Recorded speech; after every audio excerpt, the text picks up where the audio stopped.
4 PM news network में स्वागत है अभय द्विवेदी जी आपका। मोहन भागवत जी को लग रहा है कि ये कुछ ज्यादा हो गया।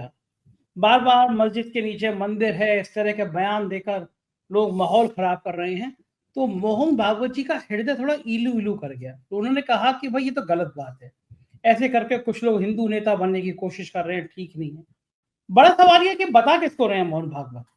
योगी और मोदी तो दोनों उनकी पॉकेट के आदमी है। मोदी भले कम हो लेकिन योगी तो उन्हीं की कृपा पर है। और उत्तर प्रदेश में जो हो रहा है, हर मस्जिद के नीचे जो मंदिर ढूंढने की कवायद हो रही है, उसके पीछे कहीं ना कहीं भारतीय जनता पार्टी की, उत्तर प्रदेश की सरकार बहुत हद तक पीछे है। ये संभल में जो हो रहा है, मुसलमानों के घरों के बिजली मीटर चेक हो रहे हैं, होने चाहिए। लेकिन मैं तो उत्तर प्रदेश सरकार के कई मंत्रियों को जानता हूँ जिनके ऊपर लाखों बकाया है, आज तक उनको नोटिस देने की हिम्मत नहीं हो रही है। मेरे कहने का मतलब ये कि जो यूपी सरकार कर रही है, मोहन भागवत जी ने कभी योगी आदित्यनाथ को बैठ के कमरे में समझाया हो ये ठीक है या नहीं है? और ऐसे मौके पर यह बयान आना, जब अमित शाह को लेकर बवाल मचा हुआ है, इस बयान का राजनीतिक मतलब क्या है? संघ कोई भी बात काम यूं ही नहीं करता, कोई ना कोई खेल होता है इसके पीछे। क्या लग रहा है मोहन भागवत का इसके पीछे खेल क्या है? देखिए, इसमें तीन पहलू हैं इस पूरी बात के। आपने जो सवाल उठाया है बहुत महत्वपूर्ण है। इसके तीन पहलू हैं और मैं बहुत बजाय इसके कि हम लोग एक छिछले तरीके से समीक्षा करें, हम लोग 4 पीएम पे बड़ी गंभीर समीक्षा करते हैं। तो तीन पहलू क्या है? एक तो पहलू यह है कि जब आप एक बार कुछ खास तरह की सामाजिक और राजनीतिक शक्तियों, विचारधारात्मक शक्तियों को की लगाम ढीली कर देते हैं, यानी एक बार आपने 1990 से लेके आज तक राम जन्मभूमि आंदोलन चलाकर ये दिखा दिया कि ये काम किया जा सकता है। खुद राष्ट्रीय स्वयंसेवक संघ ने सारे देश में घूम घूम कर राष्ट्रीय राम जन्मभूमि आंदोलन चलाया और मस्जिद को तोड़ा, कार सेवकों को भेजा, बाकायदा साजिश की, घोषित रूप से साजिश की और मस्जिद को तोड़ा। अब तो सारे ब्यौरे इसके सामने आ गए। अब सब लोगों को पता लग चुका है कि ये काम इस तरीके से हो सकता है। राष्ट्रीय स्वयंसेवक संघ ने करके दिखा दिया।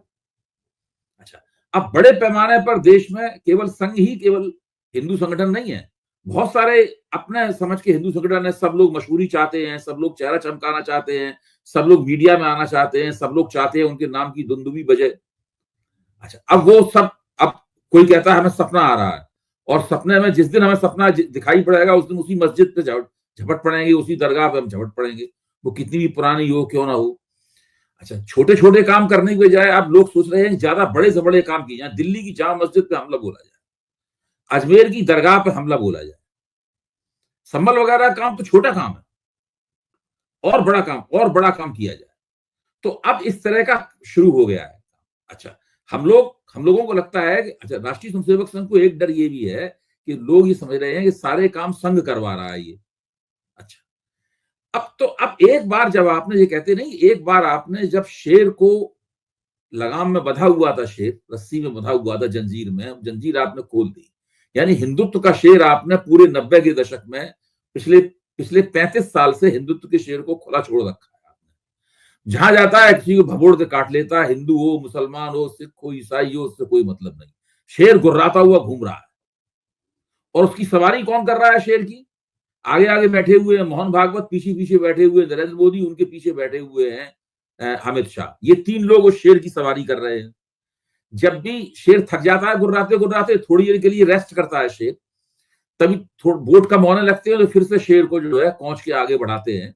और मतलब ये हिंदुत्व के शेर के रिंग मास्टर हैं, ये कर रहे हैं सवारी। अब इसका फायदा सब लोग उठाना चाहते हैं, सारे विचारधारात्मक लोग उठाना चाहते हैं और इस तरह से पूरे देश में हिंदुत्व का नंगनाच शुरू हो गया है। और ये कंट्रोल्ड नहीं है, ये नियंत्रित नहीं है। ये लोग मोहन भागवत के आदेश के मुताबिक नहीं काम कर रहे हैं, कहीं कर रहे हैं, कहीं नहीं कर रहे हैं काम। जैसे संभल में जो हो रहा है वो भारतीय जनता पार्टी करवा रही है गारंटी के साथ। उसके पीछे योजना है कि पश्चिमी उत्तर प्रदेश को कैसे दोबारा जीता जाए जाटों के विरोध के बावजूद। संभल का काम तो राष्ट्रीय स्वयंसेवक संघ की योजना के मुताबिक हो रहा है, भाजपा करवा रही है, योगी सरकार करवा रही है, आपने बिल्कुल ठीक कहा।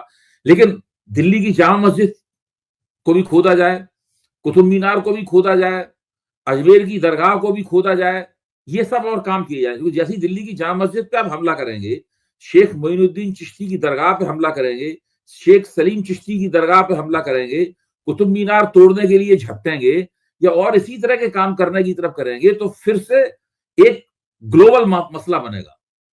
संभल में जो हो रहा है उससे ग्लोबल मसला नहीं बनेगा, वो तो यही माना जाएगा कि मुसलमानों पे ये लोग जुल्म सितम करते हैं, कर रहे हैं, ग्लोबल मसला बनेगा। उसको झेलने के लिए ना संघ तैयार है ना नरेंद्र मोदी तैयार है, पहली बात। दूसरी बात, इन लोगों को यह भी लगता है कि बाबरी मस्जिद पहले रामलला का मंदिर थी जिसको तोड़कर बाबरी मस्जिद को बनाया गया। इसको साबित करने के लिए इन लोगों को बहुत समय लगा। इसके लिए तमाम सारे इन लोगों ने झूठे दस्तावेज गढ़े, बहुत सारी गलतियां कांग्रेस ने भी की, प्रशासन और जुडिशरी के लोगों ने भी इन लोगों को बहुत शुरू से 50 के दशक से इन लोगों का समर्थन किया और धीरे धीरे करके वो मामला बना। राजीव गांधी की जो गलतियां हुई उससे भी वो मामला आगे बढ़ा। अब ये संयोग हर जगह घटित नहीं होंगे। ये सब करने के लिए कुछ आपकी किस्मत भी आपके, और ये कांग्रेस कमजोर होती गई इस बीच में देश में, उसका भी लाभ इन लोगों को मिला। मतलब कई तरह के लाभ इन लोगों के पक्ष में गए, किस्मत भी इनके पक्ष में। ये सारी चीजें एक साथ घटित नहीं होंगी।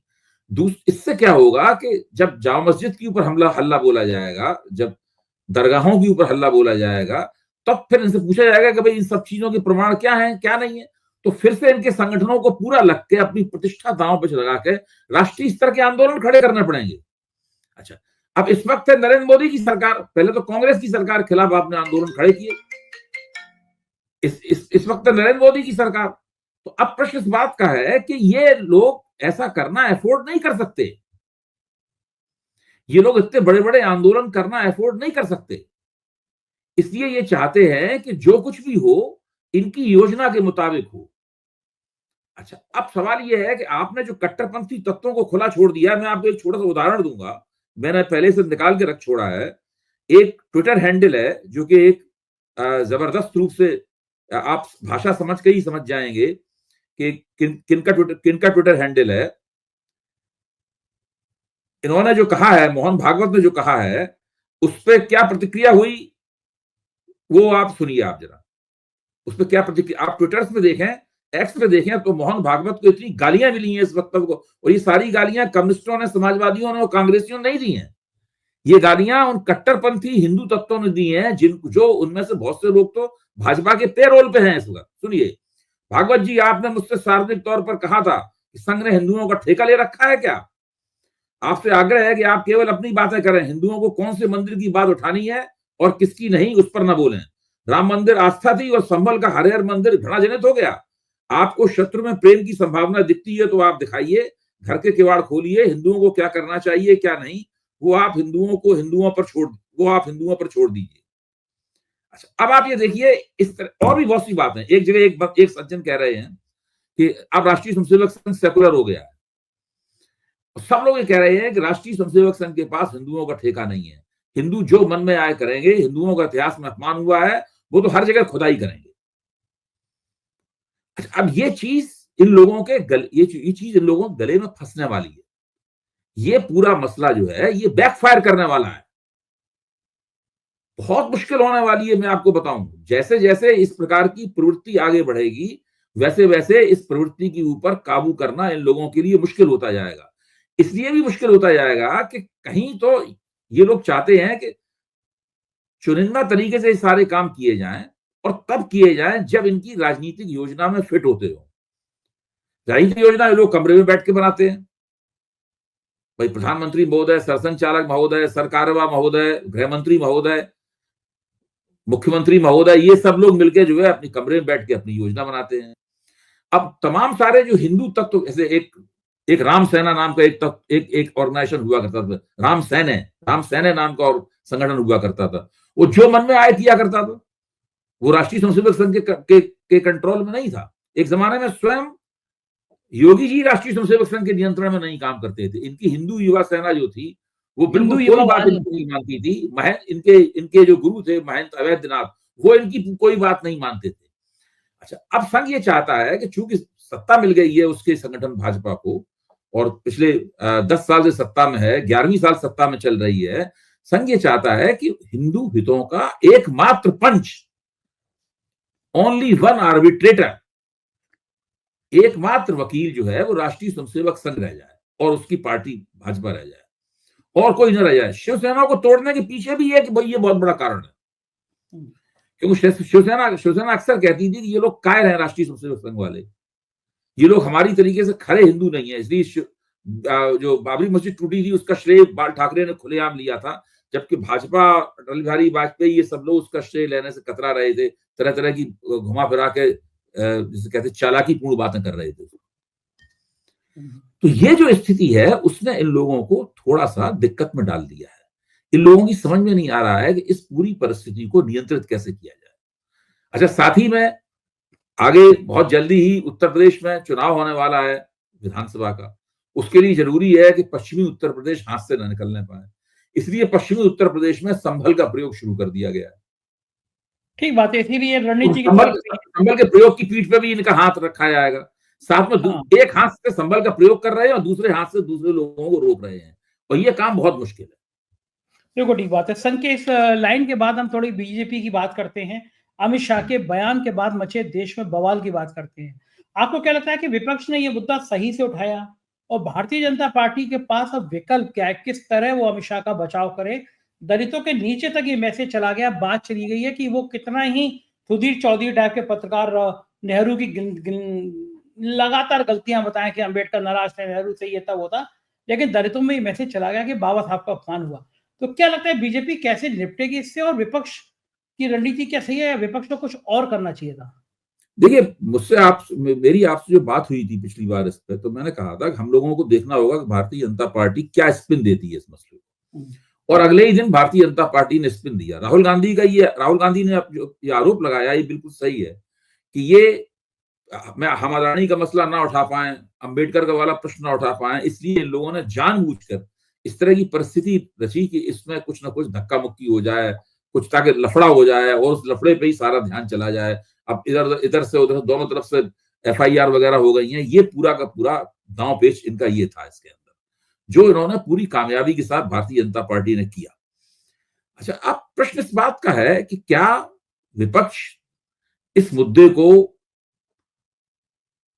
गहराई के साथ में दलित समुदाय में देर तक ले जा पाएगा या नहीं ले जा पाएगा, ये एक बहुत महत्वपूर्ण सवाल है।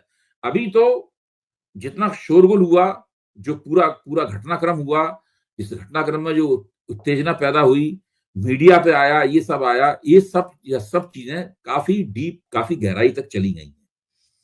आपने ठीक कहा कि दलितों की बात चली गई है कि इन लोगों ने उसका अपमान किया। अब देखिए, अमित शाह जिस तरीके से बोल रहे थे, उसके अंदर एक बहुत हिकारत का भाव था। अंबेडकर जपते रहते हैं, इतना जपते, तो वो जो हिकारत का, जो इससे कहते नहीं, एक ध्वन्यात्मक, अगर आप ध्वन्यात्मक अर्थ को देखें तो उससे बिल्कुल स्पष्ट हो जाता है कि ये लोग अंबेडकर का नाम जपने के प्रति सहज नहीं है।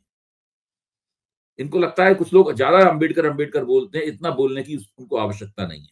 उसी के ऊपर अमित शाह का तंज था, जिसको कांग्रेस ने, मल्लिकार्जुन खड़गे ने और राहुल गांधी ने पकड़ लिया और उसके ऊपर भाजपा भटक किया और भाजपा को उसमें बचाव में चला जाना पड़ा। तो अब तो ये बात खुलकर सामने आ गई है कि इनका अंबेडकर के प्रति, दलित आंदोलन के प्रति और अंबेडकर विचार के प्रति और बाबा साहब की शख्सियत के प्रति उन लोगों का दरअसल रवैया है क्या। अब विपक्ष के सामने दूसरी चुनौती है, ये काम तो हो गया, इसको और बहुत दिनों तक दिल्ली के स्तर पर, अब तो संसद के सत्र भी खत्म हो गया, बहुत दिनों तक इसको नहीं चलाया सकता। अब इनको थोड़ा भाजपा से सीखना भी चाहिए विपक्ष को। वो क्या, भाजपा की बहुत सी रणनीतियां ऐसी होती हैं जिन्हें वो मंच के ऊपर घोषित नहीं करती, लेकिन पीछे पीछे उसको लागू करती है। उस लागू करने में उसके कार्यकर्ता जिन समुदायों में काम करना होता है उनमें फैल जाते हैं और बिना शोरगुल किए हुए वहां पर प्रचार करते हैं उस सवाल का। अब यही मौका है कि इस पूरे घटना का अमित शाह ने जो कहा, जो किया, और शुरू से लेके अभी तक राष्ट्रीय स्वयंसेवक संघ ने अंबेडकर के साथ क्या किया। भाई, अंबेडकर की अर्थी निकाली थी इन लोगों ने। जब अंबेडकर ने हिंदू कोड बिल पेश किया था संसद के अंदर, तब इन लोगों ने, राष्ट्रीय स्वयंसेवक संघ वालों ने क्या लिखा था, सब लोगों ने अंबेडकर की किस तरह निंदा की थी। उसके बाद जब अंबेडकर के बाद दूसरे सबसे बड़े नेता कांशीराम का दलित नेता के तौर पर उभार हुआ, उसके बाद क्या किया राष्ट्रीय स्वयंसेवक संघ ने, तब कांशीराम को सीआईए का एजेंट कहा गया था। यानी अंबेडकर की अर्थी निकालने वाले लोग, उनके जीवन में, अंबेडकर के जीवन में उनकी अर्थी शव यात्रा निकालने वाले लोग, कांशीराम को CIA का एजेंट कहने वाले लोग, ये तमाम लोग आजकल अंबेडकर के सबसे बड़े ठेकेदार बन रहे हैं। अंबेडकर का चित्र मंच पे बनाते हैं, उनके नाम पर वोट मांगते हैं। ये जो पूरी स्थिति है, इन तमाम चीजों को सिलसिलेवार योजनाबद्ध तरीके से इनकी बुकलेट छापी जानी चाहिए, इनका प्रचार किया जाना चाहिए, इनको नारों में तब्दील किया जाना चाहिए, और कांग्रेस के, समाजवादी पार्टी के कार्यकर्ताओं को, खासतौर से उनके दलित कार्यकर्ताओं को दलित समाज में जाकर इनका खामोशी के साथ प्रचार किया जाना चाहिए। अगर ये प्रचार करेंगे तभी चुनाव में जाकर फायदा होगा। देखिए, इस घटना का सबसे बड़ा चुनावी फायदा तो अभी अरविंद केजरीवाल को मिल जाएगा दिल्ली में। दिल्ली के दलित वोट। उसकी वजह ये है कि ये बिल्कुल चुनाव सिर पर खड़ा हुआ है। चुनाव फरवरी में होना है, जनवरी में चुनाव प्रचार शुरू हो जाएगा आधिकारिक रूप से, तो दिल्ली में तो उसका मिल जाएगा फायदा। लेकिन अगर ये फायदा बिहार में भी आप चाहते हैं, अगर आप उसके बाद 2027 तक इस फायदे को खींच के ले जाना चाहते हैं, 2029 तक इस फायदे को खींच के ले जाना चाहते हैं, तो आपको इससे अपना एक परमानेंट प्लान बनाना होगा। लगातार इसकी एक बुकलेट प्रकाशित करनी होगी। मैं तो बार बार कहता हूं कि राष्ट्रीय स्वयंसेवक संघ और भाजपा ने दलित आंदोलन और अंबेडकर के साथ क्या किया, इसकी एक बुकलेट छोटी सी 5-7 पेज की सरल भाषा में बनाकर लोगों के बीच में वितरित करनी होगी। इसके लिए एक थोड़ी सी दीर्घकालीन योजना बनानी पड़ेगी और उसके लिए दस्तावेज तैयार करना पड़ेगा कि उसमें सारी बातें लिखी हों कि इस तारीख को इन्होंने ये किया, ऑर्गेनाइजर में इन्होंने जब संविधान पास हुआ उसके बाद ऑर्गेनाइजर में क्या लिखा, ये सारी चीजें बनानी पड़ेंगी उसकी, और बना के दलितों के बीच में लगातार इस बात का प्रचार करना पड़ेगा। उसके बाद जब संविधान की प्रति लेकर राहुल गांधी दोबारा फिर दलितों के सामने जाएंगे, दलित संविधान सभाएं करेंगे जगह जगह, तब उसको नए सिरे से, अब जो राहुल गांधी जहां जहां संविधान सभाएं करते हैं वहां पे वो सारी लोग दलित जमा होते हैं, वहां पे वो बुकलेट बांटी जाए आपस में। इसके बाद वीडियो क्लिप्स बनाने पड़ेंगे, वो सब लोगों को दिखाने पड़ेंगे। देखिए, राम जन्मभूमि आंदोलन इन लोगों ने 30-35 साल तक लगातार चलाया, तब आज जबरदस्त रूप से सत्ता में है। दूरगामी योजना बनानी पड़ेगी। इन्होंने इतनी दूरगामी योजना बनाई, इसका ये लाभ उठा रहे हैं।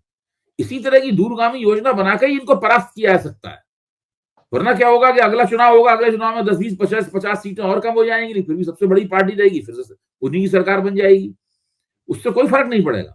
अगर आपको इन लोगों को सत्ता से हटाना है और ऐसे लोगों को सत्ता में लाना है, संविधान का सम्मान करते हो और दलितों और ओबीसी को वास्तव में उनका कल्याण चाहते हो, तब आपको इनके खिलाफ बाकायदा एक पुख्ता योजना बनानी पड़ेगी, इसका परिप्रेक्ष्य दूरगामी हो, ये बहुत जरूरी है। आपको लगता है कि विपक्ष के पास इतनी बुद्धि आएगी? मतलब मुझे लगता है कभी कभी विपक्ष भी ढीला हो जाता है, मुद्दा उठाते हैं, मुद्दा चेंज कर लेते हैं, बीजेपी अपने हिसाब से खेल। ये बात, इसका उम्मीद मुझे ये है कि देखिए, राहुल गांधी जो है लगातार इस मुद्दे को उठा रहे हैं और लड़ रहे हैं, तो कुछ ना कुछ तो भाई उनके दिमाग में होगा। हाँ, नेचुरली।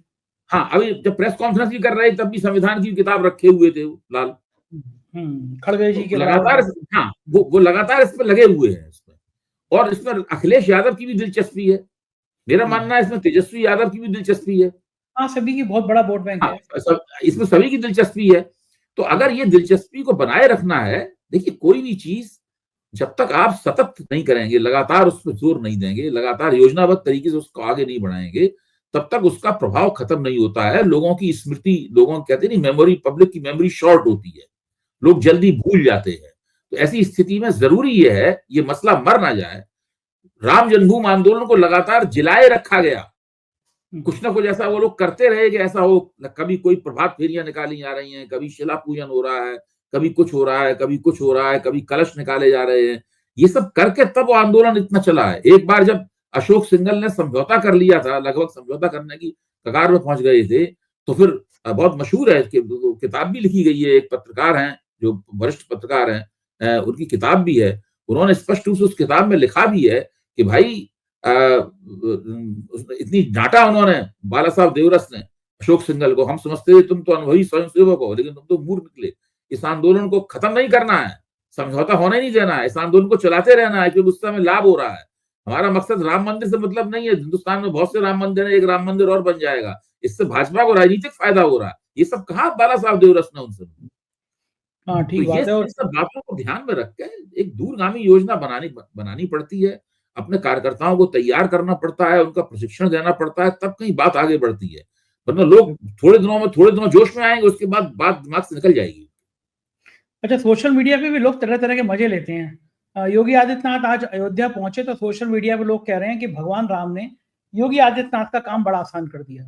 अमित शाह की ऐसी बैंड बजा दी तो आज योगी आदित्यनाथ अयोध्या जाके थैंक यू राम जी कहने गए हैं कि आज अमित शाह, क्योंकि मोदी के बाद योगी या शाह यही नाम चलता था। अमित शाह कह कैसे गए ऐसा? उनको अंदाज़ा नहीं था कि वो जो कह रहे हैं, उसके कितने राजनीतिक खतरनाक अर्थ निकलेंगे? देखिए, वो जो पूरा क्लिप है जिसको बीजेपी बार-बार, अमित शाह बार-बार आग्रह करते हैं, उस पूरे क्लिप को देखिए, पूरे क्लिप को देखिए। और गोदी मीडिया उस पूरे क्लिप को दिखा के समझा के बता रहा है कि अमित शाह ने कोई गलत बात नहीं की।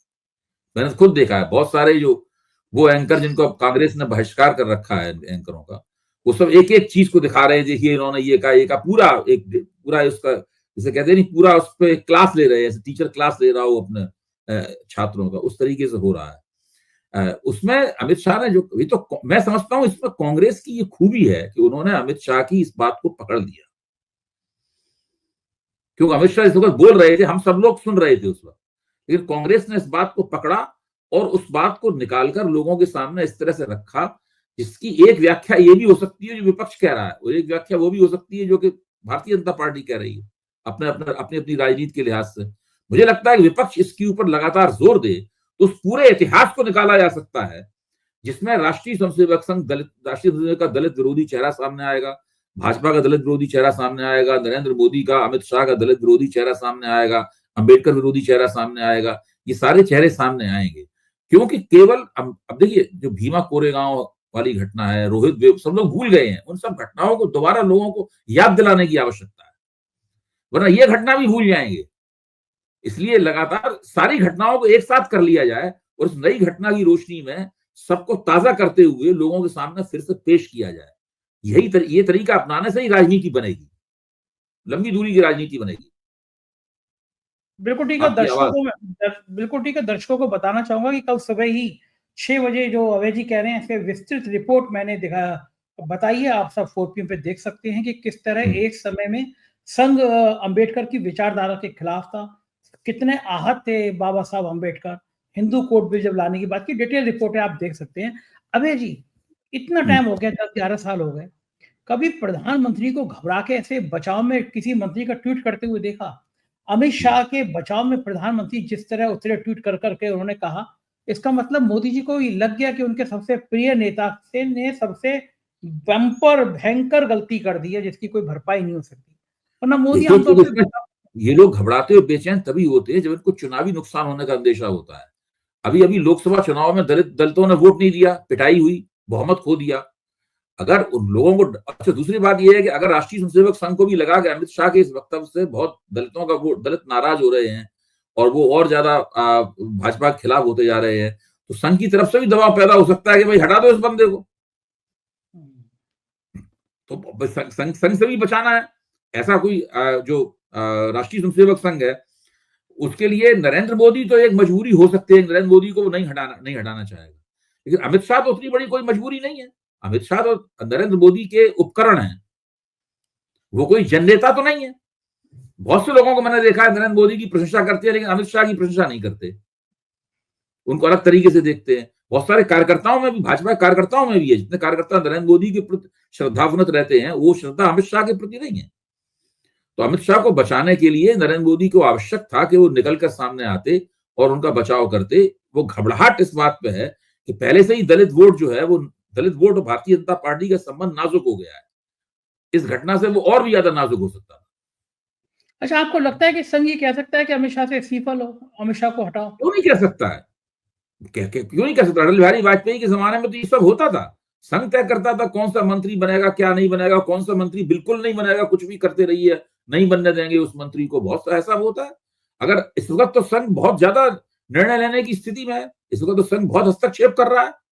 अगर संघ किसी बात पे तुल जाए इस वक्त कि नहीं, जब संघ कह रहा है हरियाणा चुनाव हमारी वजह से जीता, संघ कह रहा है कि महाराष्ट्र चुनाव हमारी वजह से जीता, संघ कह सकता है इस आदमी की वजह से बहुत नुकसान हो रहा है, इसको क्यों रखे हुए हैं आप? मोदी जी को बुला के, नागपुर में बुला के या दिल्ली में झंडे वाला में बुला कह सकता है कि भाई अमित शाह जी काफी सेवा कर ली, इनको संगठन में कोई पद दे दो, इनको दोबारा पार्टी का अध्यक्ष बना दो, कोई दिक्कत नहीं है, या और कुछ बना दो इनको। लेकिन ये पार्टी अध्यक्ष तो नहीं बनने देगा संघ उन्हें। और कुछ दिन से काम लो, काफी दिन इन्होंने सेवा कर ली, इनके वक्तव्य से बहुत नुकसान हो रहा है, इनको हटाओ। ये हो सकता है। राजनीति में भूचाल आ जाएगा मेरे ख्याल से, 2024 की सबसे बड़ी घटना हो जाएगी। नहीं, वो लोग किसी भी कीमत पे ऐसा नहीं होने देंगे।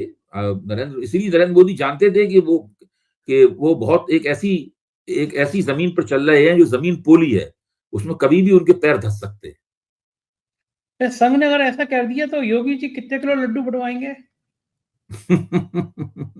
देखिए, योगी जी प्रशासक चाहे जैसे हों, उन्होंने मुख्यमंत्री के तौर पर उत्तर प्रदेश का शासन चाहे जैसा चलाया हो, हम लोग जानते ही हैं कैसा चलाया उन्होंने, लेकिन संघ के साथ जुड़ के उन्होंने अपनी राजनीतिक स्थिति को सुरक्षित अवश्य कर लिया है। आज अमित शाह उस स्थिति में नहीं है कि वो योगी जी को नुकसान पहुंचा सके। यहां तक कि योगी जी अगर तुल जाएं तो वो हो सकता है कि अमित शाह को थोड़ा बहुत नुकसान पहुंचा दें, लेकिन अमित शाह योगी जी को नुकसान पहुंचाने की स्थिति में नहीं रहे। राष्ट्रीय स्वयंसेवक संघ बहुत मजबूत स्थिति में आ गया है, वो भाजपा को भी नियंत्रित कर रहा है, सरकार को भी नियंत्रित कर रहा है, और जब खुल के चुनावी जीतों का वो श्रेय ले रहा है, तब तो अपने आप में स्पष्ट है कि इस वक्त संघ है वही तय कर रहा है सारी बातें। और तय करने के मकसद ये नहीं है कि वो नरेंद्र मोदी की कोई बात नहीं मान रहा है, नरेंद्र मोदी बिल्कुल उसके पर्ची वहां से आती है कि आप इन लोगों की, ये ऐसा करने की कोई जरूरत नहीं है। संघ ऐसा कुछ नहीं करेगा, संघ बहुत लचीले तरीके से सब ये काम करता है, लेकिन अगर किसी बात पर संघ अड़ जाए तो वो बात माननी पड़ेगी। देखिए, वो जमाना चला गया जब राम जन्मभूमि का मसला, आपको याद होगा, अदालत में लटका हुआ था। संघ का कहना यह था कि सदन जो है, संसद में कानून बनाकर राम जन्मभूमि का रास्ता साफ किया जाए। तो उस पर नरेंद्र मोदी ने उनकी बात नहीं मानी, संघ ने आंदोलन भी किया, संघ रामलीला मैदान में भी नहीं। आज अगर वैसी परिस्थिति हो और वैसी कोई मांग अगर संघ करेगा तो नरेंद्र मोदी उस मांग को मानने से उस पहले की तरह इनकार नहीं कर सकते। आज हालात पूरी तरीके से बदल गए। बिल्कुल ठीक बात है। और अमित शाह के दिन खराब हो गए। हमारे ज्योतिषी बड़े खुश होंगे, उन्होंने पिछले एपिसोड में कहा था कि अमित शाह के दिन बुरे शुरू होने वाले हैं, और लग भी रहा है। बहुत शुक्रिया अभय जी, आपने हमें समय दिया, थैंक यू। तो ये थे अभय दुबे जी, और पूरी बातचीत सुनी, राजनीतिक पूरी मीमांसा करके रख दी उन्होंने भाजपा और संघ की। मुझे इंतजार है आपके कमेंट का, कमेंट जरूर कीजिएगा। शुक्रिया।